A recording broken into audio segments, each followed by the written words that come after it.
നമസ്കാരം. എല്ലാവർക്കും 2024 പുതുവർഷത്തിലേക്ക് എല്ലാവർക്കും സ്വാഗതം.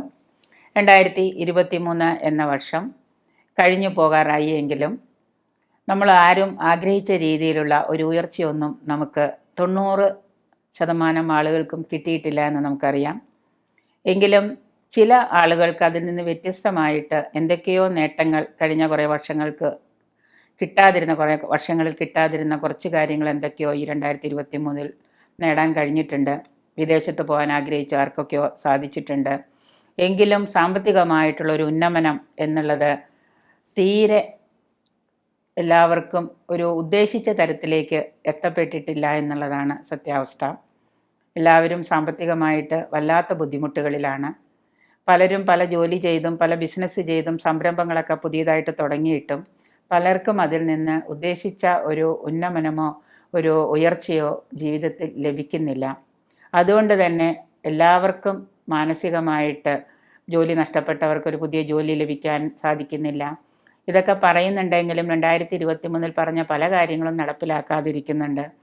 എല്ലാവരും നോക്കും, എൻ്റെ നക്ഷത്രത്തിന് നല്ലതും പറയുന്നുണ്ടോ, എൻ്റെ നക്ഷത്രത്തിന് എന്തെങ്കിലും ഗുണങ്ങളുണ്ടോ. ചില ആളുകളൊക്കെ എന്നെ വിളിച്ചിട്ട് പറയുന്നുണ്ട്, മാഡത്തിൻ്റെ ഒരു മാസഫലവും വർഷഫലവും കേട്ടപ്പോൾ അതൊക്കെ തന്നെ ഞങ്ങളുടെ ജീവിതത്തിൽ നേരത്തെ സംഭവിച്ചത്, പക്ഷേ ഇതൊന്നും നേരത്തെ കാണാൻ പറ്റിയിരുന്നെങ്കിൽ ഞങ്ങൾ എന്തെങ്കിലുമൊക്കെ ചെയ്ത് കുറച്ച് വഴിപാടുകളെങ്കിലും ചെയ്ത് എന്തെങ്കിലും നേട്ടങ്ങൾ കിട്ടിയേനെ എന്ന്. എന്തായാലും ലക്ഷങ്ങളും കോടികളും മുടക്കി പരിഹാരങ്ങൾ ചെയ്യുന്നതിൽ വലിയ കാര്യമില്ല. നമ്മുടെ മനസ്സും ശരീരവും ഒത്തൊരുമിച്ച് പോകുന്ന ദൈവവും കൂടെ നമ്മളോടൊപ്പം ഉണ്ടെങ്കിൽ നമുക്ക് എന്തെങ്കിലുമൊക്കെ നേടിയെടുക്കാൻ സാധിക്കും. തീർച്ചയായിട്ടും 2024 എന്നൊരു വർഷം നല്ല ഒരു ഗുണവും നേട്ടവും ഒക്കെ ഉള്ള ഗുണങ്ങൾ മാത്രം കൊണ്ടുതരുന്നൊരു വർഷമാവട്ടെ എന്ന് എല്ലാവരെയും ആശംസിച്ചുകൊണ്ട് ഭരണി നക്ഷത്രത്തിലേക്ക്, മേടക്കൂറിൽപ്പെട്ട ഭരണി നക്ഷത്രത്തിലേക്ക് നമുക്ക് പോകാം. വിദേശത്ത് ജോലി ആഗ്രഹിച്ചിരിക്കുന്ന ആളുകൾക്ക്, ജോലി നഷ്ടപ്പെട്ടിട്ട് വിദേശത്ത് തിരിച്ചു പോകണമെന്ന് ആഗ്രഹിക്കുന്നവരും വിദേശത്ത് പുതിയതായിട്ട് ഏതെങ്കിലും ജോലിക്കൊക്കെ പോകാൻ ആഗ്രഹിക്കുന്നവരായിട്ടുള്ള യുവജനങ്ങൾക്കുമൊക്കെ തീർച്ചയായിട്ടും പോകാനുള്ള ഒരു സാഹചര്യം സംജാതമാകുന്നുണ്ട്. വർഷത്തിൻ്റെ ആദ്യത്തെ 1-2 മാസത്തിനുള്ളിലൊക്കെ നിങ്ങൾ സാധിക്കുന്ന രീതിയിൽ നിങ്ങൾക്ക് പോകാനൊക്കെ കഴിയുന്നതാണ്. സഹോദരങ്ങളുമായിട്ട് കുടുംബത്തിൽ ചില വാക്കുതർക്കങ്ങളോ സ്വത്തുമായിട്ടുള്ള അഭിപ്രായ വ്യത്യാസങ്ങൾക്കൊക്കെ നിങ്ങൾ ഇടപെടാതിരിക്കുന്നത് നന്നായിരിക്കും. സഹോദരങ്ങളായിട്ടുള്ള ചില വാക്കുതർക്കങ്ങൾക്കൊക്കെ നിങ്ങൾക്ക് വഴിവെക്കുന്നുണ്ട്. അതുകൊണ്ട് തന്നെ സഹോദരങ്ങളുമായിട്ട് രമ്യതയിൽ വർത്തിക്കാനായിട്ട് പ്രത്യേകം ശ്രദ്ധിക്കുക. തൊഴിൽ ആഗ്രഹിക്കുന്നവർക്ക് ഏതെങ്കിലും ചെറിയ കമ്പനികളിലോ അല്ലെങ്കിൽ അതുപോലെ തന്നെ ഏതെങ്കിലും തരത്തിലുള്ള തൊഴിലൊക്കെ ആഗ്രഹിക്കുന്നവർക്ക് അത് സാധ്യമാകുന്നതാണ്.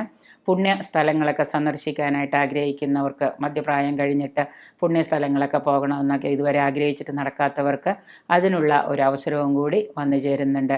ഇൻ്റർവ്യൂകളും ടെസ്റ്റുകളും ഒക്കെ കഴിഞ്ഞിരിക്കുന്നവർക്ക് അതിൽ വിജയം പ്രതീക്ഷിക്കാവുന്നതാണ്. സ്ത്രീകൾ മുഖാന്തരം വഞ്ചനയ്ക്ക് പാത്രമാവാതിരിക്കാൻ പ്രത്യേകം ശ്രദ്ധിക്കേണ്ടതാണ്.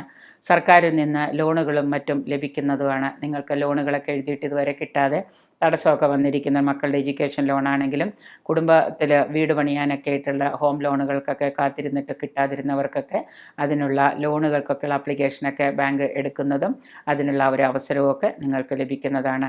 ബിസിനസ്സിൽ ധാരാളം ശ്രദ്ധ പതിപ്പിക്കുന്നതും കൂടുതൽ ശ്രദ്ധയോടുകൂടി ബിസിനസ് ചെയ്യുന്നത് നേട്ടങ്ങൾക്ക് വഴിയൊരുക്കുന്നതാണ്. ബിസിനസ് കാര്യങ്ങൾ മറ്റുള്ളവരെ ഏൽപ്പിക്കാതിരിക്കുന്നത് വളരെ നന്നായിരിക്കും. പുതിയ വാഹനം വാങ്ങാൻ ആഗ്രഹിക്കുന്നവർക്ക് ഏതാണ്ട് 1199 ആണ്ടിൻ്റെ അവസാനത്തോടുകൂടി, അതായത് വർഷമധ്യത്തോടുകൂടി അത് സാധ്യമാകുന്നതാണ്. പുതിയ വാഹനം വാങ്ങാനുള്ള സാഹചര്യവും അതിനുള്ള അവസരങ്ങളുമൊക്കെ നിങ്ങൾക്ക് സംജാതമാകുന്നതാണ്. പണം ധാരാളമായിട്ട് ചിലവഴിക്കേണ്ടതായിട്ടുള്ള ചില കാര്യങ്ങളൊക്കെ വന്നുപെടുന്നതാണ്.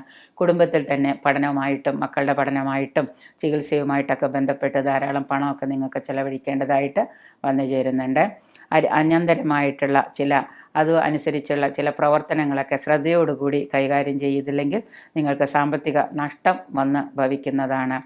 നിങ്ങൾ ഏറ്റെടുത്തിട്ടുള്ള ജോലികൾ പൂർണ്ണമായിട്ട് ഒരു പൂർണ്ണതയിലെത്തിക്കാനായിട്ട് ഒരു അശ്രാന്ത പരിശ്രമം തന്നെ നിങ്ങളുടെ ഭാഗത്തുനിന്ന് വേണ്ടിവരും. അലസതയോടുകൂടി കാര്യങ്ങൾ ഏറ്റെടുത്താൽ പൂർണ്ണതയിലെത്തിക്കാൻ നിങ്ങൾക്ക് സാധിക്കാതെ വരുന്നതാണ്. മേലധികാരികളുമായിട്ടൊക്കെ കൂടുതൽ സ്നേഹത്തിലും രമ്യതയിലും വർത്തിക്കുന്നത് കൊണ്ട് നിങ്ങൾക്ക് തൊഴിൽ സ്ഥലത്തെ കൂടുതൽ സന്തോഷവും ഉന്മേഷവും കൈവരുത്താനായിട്ട് കഴിയുന്നതാണ്. മനസ്സ് എപ്പോഴും അശാന്തമായിട്ട് തോന്നുന്നുണ്ടെങ്കിലും നിങ്ങളുടെ പ്രവൃത്തിയും പെരുമാറ്റവും ഒക്കെ ക്രോഡീകരിക്കുന്നത് കൊണ്ട് നല്ല ഒരു ഉയർച്ചയ്ക്ക് നിങ്ങൾക്ക് ഈ ഒരു വർഷം സാധ്യമാകുന്നതാണ്. വ്യാപാര രംഗത്തുള്ളവർക്ക്, കച്ചവടവുമായിട്ടും ചെറുകിട വ്യവസായ വിപണന രംഗത്ത് പ്രവർത്തിക്കുന്ന ആളുകൾക്ക് ഗണ്യമായ മാറ്റങ്ങളൊക്കെ നിങ്ങൾക്ക് വന്നു ഭവിക്കുന്നതാണ്. സർക്കാർ ജോലി ആഗ്രഹിക്കുന്നവർക്കും സർക്കാർ ജോലിയിൽ സ്ഥലം മാറ്റം ആഗ്രഹിക്കുന്നവർക്കൊക്കെ അത് സാധ്യമാകുന്നതാണ്.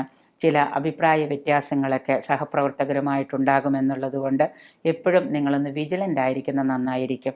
കാരണം സഹപ്രവർത്തകരുമായിട്ടൊക്കെ ഒരു സംസാരം വന്നാൽ നമുക്ക് ചിലപ്പോൾ അവിടെ ജോലിയിൽ തുടർന്നുകൊണ്ട് പോകാൻ ചിലപ്പോൾ ബുദ്ധിമുട്ടുണ്ടാകാം. അതുകൊണ്ട് തന്നെ ഒന്ന് വിജിലൻ്റ് ആയിട്ടിരിക്കുന്നത് വളരെ നന്നായിരിക്കും.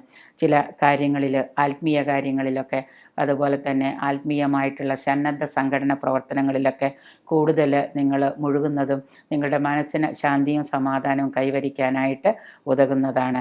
ജീവിതശൈലീ രോഗങ്ങൾക്ക് ചികിത്സയിലിരിക്കുന്ന ഷുഗർ, പ്രഷർ, കൊളസ്ട്രോൾ അതുപോലെ സ്ട്രോക്ക് വന്നിട്ട് ചികിത്സയിലിരിക്കുന്നതായിട്ടുള്ള ആളുകളൊക്കെ കൂടുതൽ വിദഗ്ധ ചികിത്സയുമായിട്ട് ബന്ധപ്പെട്ട് ചികിത്സ തേടുന്നത് നന്നായിരിക്കും. കാരണം അതിൽ നിന്ന് നിങ്ങൾക്ക് വർഷാവസാനത്തോടു കൂടി മോചനം അനുഭവയോഗ്യമാകുന്നതാണ്.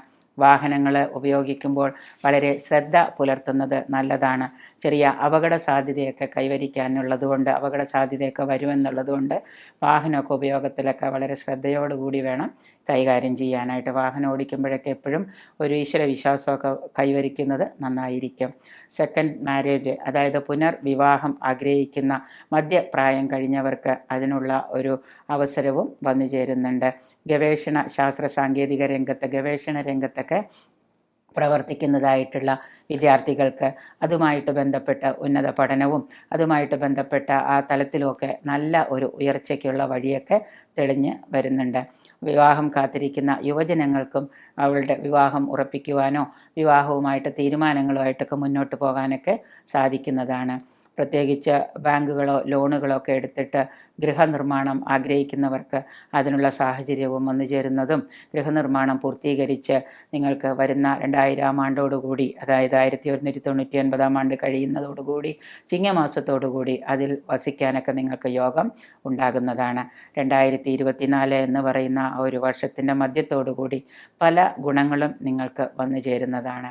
കൂടുതൽ ഗുണങ്ങൾ വന്നു ചേരുന്നതിനും ദോഷവും പരിഹാരങ്ങളായിട്ട്, ദോഷങ്ങൾ മാറി നിൽക്കുന്നതിനും ദോഷപരിഹാരങ്ങളൊക്കെ ആയിട്ട് നിങ്ങൾ മഹാദേവന് കൂവളമാല അർച്ചന നടത്തുന്നത്, അതായത് ശനിയാഴ്ച ദിവസം കൂവളമാല അർച്ചന നടത്തുന്നതും അതോടൊപ്പം തന്നെ പിൻവിളക്ക് നെയ്വിളക്കായിട്ട് സമർപ്പിക്കുന്നതും, ശനിയാഴ്ച ദിവസം വ്രതം എടുക്കുന്നതും, എണ്ണ, അതായത് ഒറിജിനൽ എള്ള് ആട്ടിയ എണ്ണ വിളക്ക് കൊളുത്തുന്നതിന് ഉപയോഗിച്ച് വിളക്ക് കൊളുത്തുന്നതും, ശനിയാഴ്ച ദിവസം നിങ്ങൾ വ്രതമെടുത്ത് നീരാഞ്ജനം സമർപ്പിക്കുക, അയ്യപ്പ ക്ഷേത്രത്തിലും മഹാദേവ ക്ഷേത്രത്തിലൊക്കെ ദർശനം നടത്തുക. അതുപോലെ തന്നെ നിങ്ങളുടെ ജാതകമൊക്കെ പരിശോധിച്ച്, ജാതകം ഉണ്ടെങ്കിൽ അത്, ഇല്ലെങ്കിൽ ജനിച്ച സമയവും കറക്റ്റൊക്കെ വെച്ചിട്ട് ജാതകവും സമയമൊക്കെ ഒന്ന് നോക്കി നിങ്ങളുടെ ആ ഒരു ദശാകാലവും ഇപ്പോഴത്തെ സമയം നല്ലതാണോ, ഇനി ഇവിടുന്ന് അങ്ങോട്ടേക്ക് നല്ല കാര്യങ്ങളൊക്കെ ചെയ്താൽ അത് മുന്നോട്ട് പോവുമോ, അതിലെന്തെങ്കിലും തടസ്സങ്ങളും പ്രതിബന്ധങ്ങളും ഉണ്ടോ എന്നൊക്കെ പരിശോധിക്കുന്നത് വളരെ നന്നായിരിക്കും. ബിസിനസ് സ്ഥാപനം നടത്തുന്നവരൊക്കെ വളരെയേറെ ശ്രദ്ധയോടുകൂടി നിങ്ങളുടെ ജാതകമൊക്കെ പരിശോധിച്ച് അതിൽ സാമ്പത്തിക നഷ്ടങ്ങളൊക്കെ വരാതിരിക്കാനായിട്ട് പ്രത്യേക ഗുണകരമായ നേട്ടങ്ങൾക്ക് വേണ്ടി പ്രത്യേകം നിങ്ങൾ ശ്രദ്ധ പുലർത്തുന്നത് നന്നായിരിക്കും. എല്ലാവർക്കും 2024 ഒരു പുതുവർഷമായിരിക്കട്ടെ എന്ന് ആശംസിച്ചുകൊണ്ട് നിർത്തുന്നു.